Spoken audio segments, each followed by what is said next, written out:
Before telling the story, we have opened a new store where you can get new designs of t-shirts. To buy, click on the link given in the description. The house was a steal, or so they thought.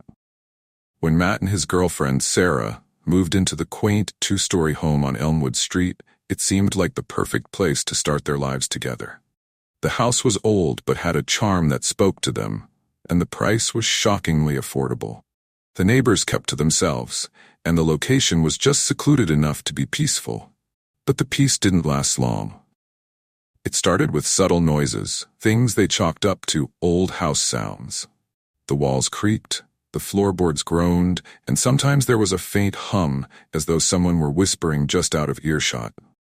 Matt would laugh it off, telling Sarah it was probably the wind or a draft. But as the nights went on, the sounds became harder to ignore. One night, while Matt was away on a business trip, Sarah found herself alone in the house. She tried to focus on a book, but the noises grew louder, more insistent. She'd hear what sounded like footsteps above her, slow and deliberate, even though no one was supposed to be upstairs. The air grew thick, heavy, and an overwhelming feeling of dread washed over her as if something malevolent was watching her every move. Then came the whispers. Low, indistinct voices echoing through the walls. She strained to listen, trying to make out the words, but it was like they were just beyond her reach. She tried to ignore it, chalking it up to her imagination, but then the whispering turned into something else, something angry. When she looked up, she saw a shadow moving down the hallway just at the edge of her vision. Sarah felt frozen, her skin crawling with fear. She grabbed her phone, dialed Matt, and barely managed to stammer out a plea for him to come home as soon as possible. But as she waited for him, she could hear footsteps, soft, slow, and heavy, coming down the stairs towards her. Matt returned home in the early hours, finding Sarah huddled in a corner of the living room, pale and trembling. They decided to leave that night and stay with friends until they could figure out what was happening in their new home. But as they were leaving, Matt noticed something he hadn't before, a faint, hand-shaped impression on the wall, as if someone had pressed their palm against it, leaving a mark that was impossible to wipe away. The couple eventually moved out, but others who rented the house afterward reported hearing the same whispers, the same heavy footsteps, and feeling the same cold dread that had haunted Matt and Sarah. To this day, the house on Elmwood Street remains empty, as though whatever lurks within it refuses to let anyone truly call it home. For Tim, driving for a rideshare service was just a side gig, something to make a little extra cash while he finished college. Most nights were quiet, filled with tipsy passengers heading home from bars or tired night shifters catching a ride at dawn. But this night was different. It was just after 1 a.m. when the request came through. A pickup on a desolate stretch of highway just outside the city. The app didn't show much about the rider, just a name, Luke. And the location. Tim felt a bit of a chill as he glanced at the pin on his map. There wasn't much out there, just fields and a few rundown barns. But it was money, and he needed the cash, so he accepted the ride. As he pulled up to the pickup location, he noticed a figure standing by the road. The man was tall and thin, with his head lowered and hands stuffed into the pockets of a long, dark coat.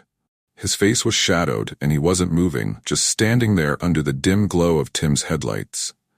Tim felt uneasy. Something about the man seemed off, but he brushed it off, figuring it was just his mind playing tricks on him in the dark. He rolled down the window and called out, "Are you Luke?" The man didn't answer.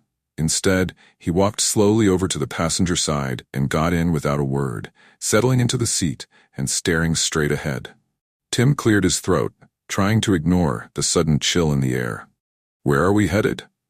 Finally, the man spoke, his voice low and strange, almost as if it echoed slightly. "Just drive." Tim's fingers tightened on the wheel as he pulled onto the empty road. The silence in the car was suffocating, broken only by the faint hum of the engine and the rhythmic click of the turn signal as he navigated the narrow, winding road. The further they drove, the more uneasy Tim felt. He stole glances at the man, who sat rigid and silent, his eyes fixed on the dark horizon. There was something unnatural about him, something that made the hair on the back of Tim's neck stand on end. After what felt like an eternity, Tim gathered the nerve to speak, "So, do you live around here?" The man turned to him, and in the dim light from the dashboard, Tim finally caught a glimpse of his face. It was pale, almost too pale, and his eyes, they were dark, hollow, as though they were just empty sockets. Tim's stomach twisted as he realized he couldn't look away, as if something about those eyes pulled him in. "Not anymore," the man whispered, his voice barely audible. Not for a long time. Tim felt his heart race, his palms slick with sweat as he gripped the wheel tighter. He tried to calm himself, reminding himself it was just another ride, just another weird passenger, but the longer they drove, the stranger things became. The man's face seemed to blur in the corner of his vision, as though it was shifting, melting into something else. And the road, it felt wrong, as if it stretched endlessly, the familiar landmarks disappearing into the darkness. Tim's fear turned to panic. He glanced at his phone, trying to check the map, but the app wouldn't load.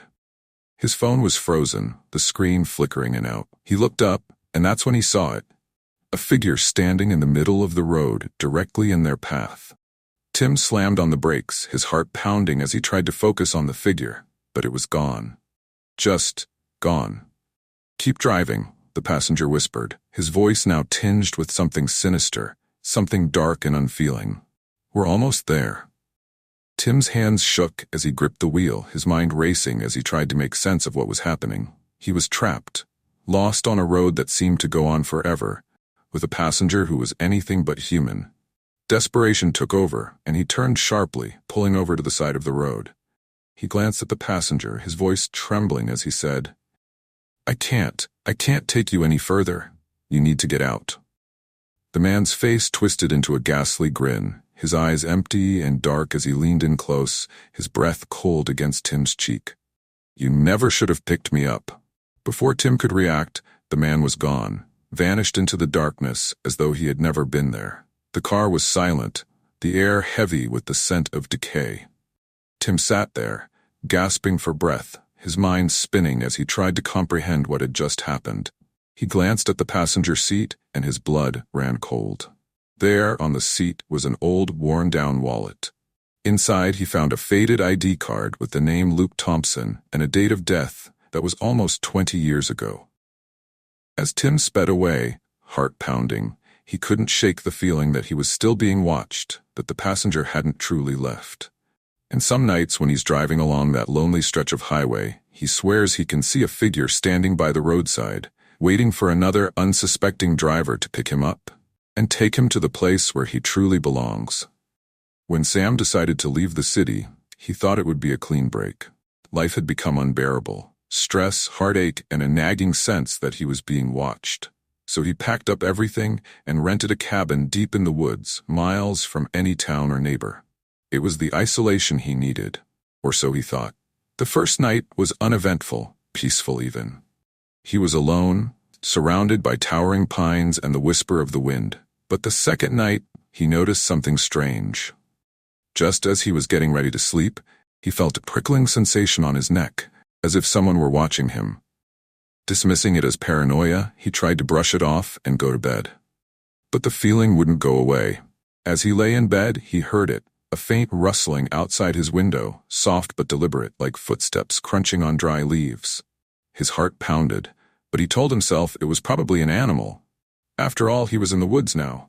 He peered out the window, scanning the tree line, but saw nothing. The next night, the footsteps returned, and this time they were closer, almost as if someone was pacing just outside the cabin. Sam crept to the window, cautiously pulling back the curtain. His eyes strained in the darkness, searching for any sign of movement. And then, he saw it. A figure, tall and thin, standing just at the edge of the trees, shrouded in darkness. The figure didn't move, didn't make a sound. It simply stood there, watching him. Sam felt a chill creep up his spine as he realized he couldn't see a face, just a shadow with two glistening points where its eyes should be. He closed the curtain quickly, his heart hammering in his chest, and spent the rest of the night wide awake, too afraid to close his eyes. In the daylight, everything seemed normal again. Sam told himself it had been his imagination, a trick of the mind in the dark woods. But that night, the shadow returned, standing closer to the cabin, almost at the edge of the porch. And this time he heard a voice, low and barely audible, like a whisper carried on the wind. "Sam, I know what you did." Sam froze, his skin prickling with fear. How could anyone know? He had left everything behind, everything that happened. The guilt, the mistakes, the secrets he had buried deep. The figure couldn't possibly know. He pulled the curtain tighter, trembling as he waited for the figure to disappear. But each night the shadow came closer, and each night the whispers grew louder, taunting him, repeating secrets only he knew. "Sam, you can't hide. You'll never escape." One night, he couldn't take it anymore. Fueled by anger and terror, he grabbed a flashlight and stormed out onto the porch. "Who are you?" he shouted into the night. "What do you want?" Silence. The trees swayed in the wind, their branches casting eerie shadows across the ground. And then, from the darkness, he heard it again. "I'm what you left behind." Panicking, Sam pointed the flashlight toward the figure, desperate to see its face. But the beam seemed to vanish in the shadow, swallowed by an unnatural darkness that was colder than the night around it. Slowly, the shadow began to move toward him, gliding across the ground, closer and closer. Sam stumbled back into the cabin, locking the door and barricading himself inside. But the whispers grew louder, surrounding him, filling the cabin with secrets and memories he had tried so hard to bury. Shadows began to seep through the walls, crawling across the floor and ceiling, forming shapes that seemed to mock him, to accuse him. "No," he whispered, clutching his head as the voices grew unbearable. "I didn't mean for it to happen. I didn't know." The shadows closed in, enveloping him in darkness until he could barely breathe. And then, just as suddenly, everything went silent. He found himself lying on the floor, gasping for breath, the cabin deathly quiet. In the morning light, the cabin seemed normal, but Sam wasn't the same. His skin was pale, his eyes haunted, as if he hadn't slept in days. The peace he had come here for was shattered, replaced by a bone-deep terror. And each night, as darkness fell, he would see the shadow waiting for him outside the window, growing closer and closer, reminding him of everything he had tried to forget. When the townsfolk found the cabin weeks later, Sam was gone, and the inside of the cabin was covered in strange, scrawled writing. They could only make out a few words etched across the walls, repeating over and over, "You can't run from the shadows." Ben had only been working the night shift at Riverton General Hospital for a few weeks, but he was already starting to regret it. Riverton was a small town, and Riverton General was an old hospital, one of those buildings that seemed to absorb every bad thing that ever happened inside its walls. And on the graveyard shift, when most of the staff had gone home and only the quiet hum of machinery and distant footsteps echoed in the hallways, it felt downright haunted. But Ben was practical. He wasn't the type to scare easily.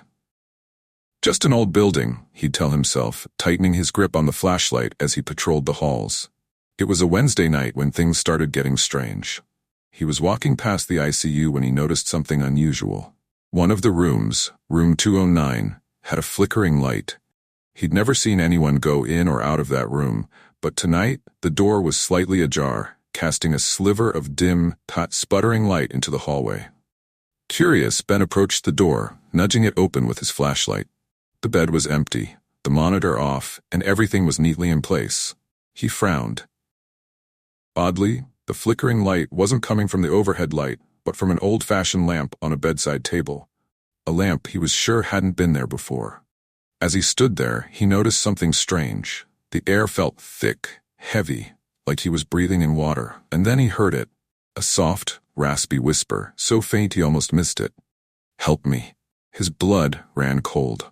He spun around, shining his flashlight into the corners, expecting to see someone, maybe a patient who had wandered out of bed or a nurse playing a prank, but there was no one there. Shrugging it off, he closed the door and continued his rounds, chalking it up to his imagination. But the next night, as he passed by room 209, the door was open again. This time, he could hear a faint beeping sound, like a heart monitor pulsing slowly. But when he pushed the door open, the room was dark and empty. No bed, no monitor, and no lamp. Now Ben was on edge. He checked with the head nurse, only to be told room 209 was no longer in use. "We haven't had a patient in there for months," she said, looking at him strangely. After that, he started noticing other things. quick shadows darting across the hallway at the edge of his vision, faint murmurs that stopped whenever he approached. And every night, without fail, the door to room 209 was open. He started skipping that part of the hospital entirely, telling himself he was being paranoid. But the door always seemed to be waiting for him, cracked open just enough to make him glance inside. One night, after his shift, he decided to dig a little into the hospital's history. What he found made his skin crawl. Some places aren't meant to be explored, and some doors should never be opened. Help me. 30 years ago, Riverton General had been a psychiatric hospital, with room 209 reserved for patients deemed unmanageable. It was a place of last resort where difficult cases were restrained and monitored constantly. There had been an incident, a fire, one that took the lives of several patients who had been trapped in that very room, unable to escape. Since then, the room had supposedly been renovated, but hospital gossip said that no one ever felt quite right when they walked by. The following night, as Ben made his rounds, he steeled himself to finally face room 209 head-on. When he reached it, the door was closed for the first time in days. He felt a sliver of relief, assuming it was over, that his imagination had finally run its course. Then he heard it again. A faint voice, barely a whisper, coming from behind the door. "Help me." His hand shook as he reached for the doorknob. Pushing it open, he shone his flashlight inside. The room was different this time. The bed was there, with its restraints hanging loosely, and the flickering lamp cast an eerie glow across the walls, which seemed to be stained. Dark streaks lined the walls, forming faint handprints that looked as though they'd been clawing at the walls, desperate for escape. And lying on the bed was a figure, wrapped in old restraints. The skin was pale and waxy, stretched tightly across hollow cheekbones, with empty eye sockets that seemed to stare right through him. The air grew colder, pressing against his chest like a weight. He tried to back out, but his legs wouldn't move. The figure's mouth opened, and that same raspy whisper filled the room. "Why didn't you help me?" Ben's flashlight flickered, plunging the room into darkness. He felt something brush against his arm, a cold, skeletal grip that squeezed his wrist tight, so tight he thought his bones might snap. In the pitch-black room, he could feel something moving closer, a presence that felt like pure malice, heavy and suffocating. Panicking, he wrenched his arm free and stumbled backward, slamming the door shut as he bolted down the hallway, his heart pounding so loud it drowned out the whispers echoing in his mind. When he reached the lobby, the head nurse looked up, startled by his pale, bat-frantic expression. He tried to explain what he had seen, but she cut him off. "Ben, we don't have a room 209, she said, her face grim. "The entire wing was shut down years ago. It was demolished." Ben never returned to Riverton General after that night. And now, whenever he drives past the hospital, he swears he can see that same flickering light in the empty window of room 209. And sometimes, late at night, he still hears the voice, the one that whispers in his dreams, calling him back, begging for help from a place that shouldn't exist. When Sarah first bought her house, it felt like a dream come true. She was in her late 20s and had been saving for years, so finally having a place of her own was everything she'd hoped for.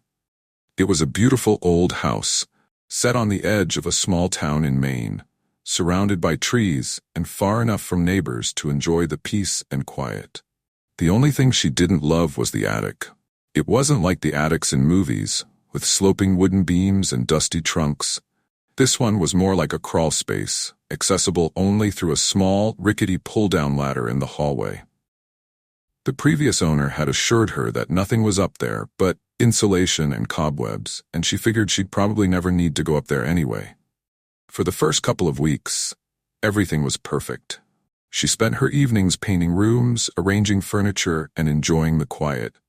But then she started noticing strange things. It began with little sounds, a faint scratching like something scraping against wood, coming from the ceiling above her bedroom. She assumed it was a mouse or a raccoon, but it sounded heavier somehow, like something bigger than a mouse, something pacing back and forth. One night, just as she was drifting off to sleep, she heard it again. Scratch, scratch, scratch. The sound was rhythmic, like someone dragging a nail across the floor above her. She lay there, frozen, trying to convince herself it was her imagination. But the sound continued, growing louder, until she could no longer ignore it. Finally, she worked up the courage to call pest control. The exterminator came out the next day, inspecting every inch of the house before climbing into the attic. When he came back down, he looked puzzled. "There's nothing up there," he said, scratching his head. "No droppings, no nests, nothing to suggest an animal. It's just empty space."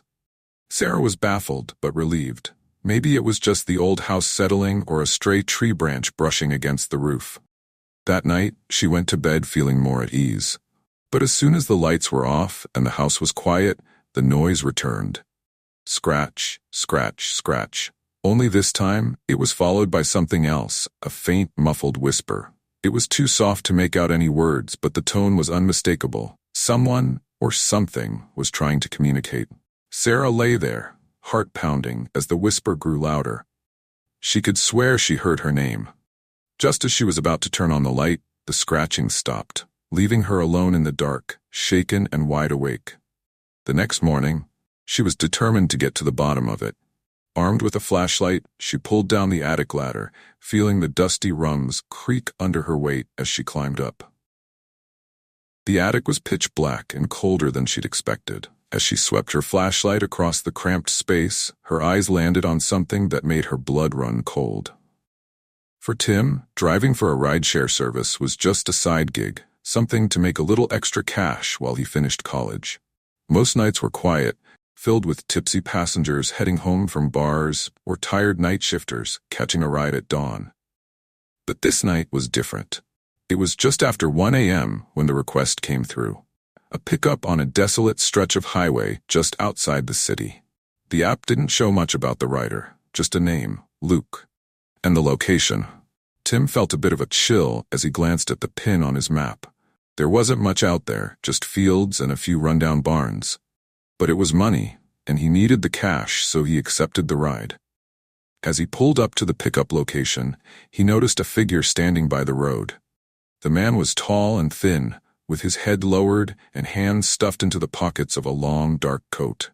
His face was shadowed, and he wasn't moving, just standing there under the dim glow of Tim's headlights. Tim felt uneasy. Something about the man seemed off, but he brushed it off, figuring it was just his mind playing tricks on him in the dark. He rolled down the window and called out, "Are you Luke?" The man didn't answer. Instead, he walked slowly over to the passenger side and got in without a word, settling into the seat and staring straight ahead. Tim cleared his throat, trying to ignore the sudden chill in the air. "Where are we headed?" Finally, the man spoke, his voice low and strange, almost as if it echoed slightly. "Just drive." Tim's fingers tightened on the wheel as he pulled onto the empty road. The silence in the car was suffocating, broken only by the faint hum of the engine and the rhythmic click of the turn signal as he navigated the narrow, winding road. The further they drove, the more uneasy Tim felt. He stole glances at the man, who sat rigid and silent, his eyes fixed on the dark horizon. There was something unnatural about him, something that made the hair on the back of Tim's neck stand on end. After what felt like an eternity, Tim gathered the nerve to speak. "So, do you live around here?" The man turned to him, and in the dim light from the dashboard, Tim finally caught a glimpse of his face. It was pale, almost too pale, and his eyes, they were dark, hollow, as though they were just empty sockets. Tim's stomach twisted as he realized he couldn't look away, as if something about those eyes pulled him in. "Not anymore," the man whispered, his voice barely audible. Not for a long time. Tim felt his heart race, his palms slick with sweat as he gripped the wheel tighter. He tried to calm himself, reminding himself it was just another ride, just another weird passenger, but the longer they drove, the stranger things became. The man's face seemed to blur in the corner of his vision, as though it was shifting, melting into something else. And the road, it felt wrong, as if it stretched endlessly, the familiar landmarks disappearing into the darkness. And sometimes when she passes by an open attic or a dark corner, she swears she sees a figure waiting in the shadows, waiting for someone to finally answer her call. In the corner, near the far wall, was a small pile of items that hadn't been there before. A yellowed photograph of a woman who looked eerily similar to her, a broken pocket watch, and a doll with one glassy eye missing. Sarah felt a chill as she realized the photograph was of her house, but it looked different, older, and the woman in the photo was standing in front of it, staring directly into the camera, her expression blank and distant. Panicked, Sarah scrambled down the ladder, locking the attic door behind her. She tried to forget about what she'd seen, but the image of that woman, with her cold, empty eyes, haunted her thoughts. That night, as she lay in bed, she heard it again, the scratching, followed by that same faint whisper. This time, though, the whisper was closer, right above her, almost as if it were just beyond the attic door. She squeezed her eyes shut, her heart racing, and prayed for it to stop.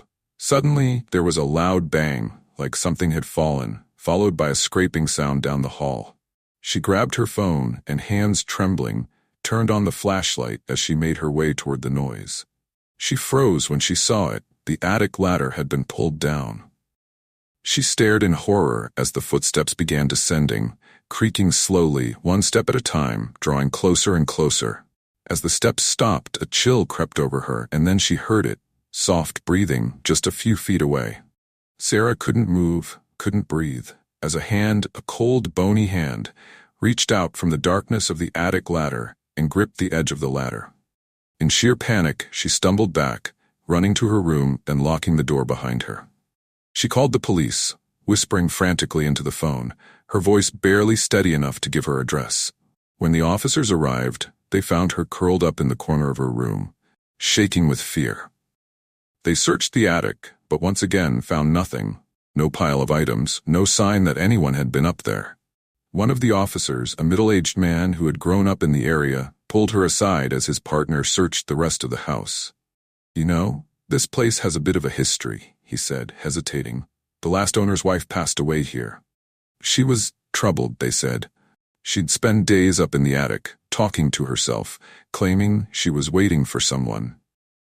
A chill ran down Sarah's spine. She'd never heard anything about the previous owner, let alone his wife. The officer continued, his voice low. "People say she's still up there, waiting for someone to answer her. Most folks don't last long in this house." After that night, Sarah moved out, leaving her dream home and the attic's secrets behind. She tried to start fresh, to put the nightmare behind her. But even now, when she's alone at night, she can still hear it. That faint, scratching sound, like nails dragging across wood, and the soft, raspy whisper calling her name. Before telling the story, we have opened a new store where you can get new designs of t-shirts. To buy, click on the link given in the description.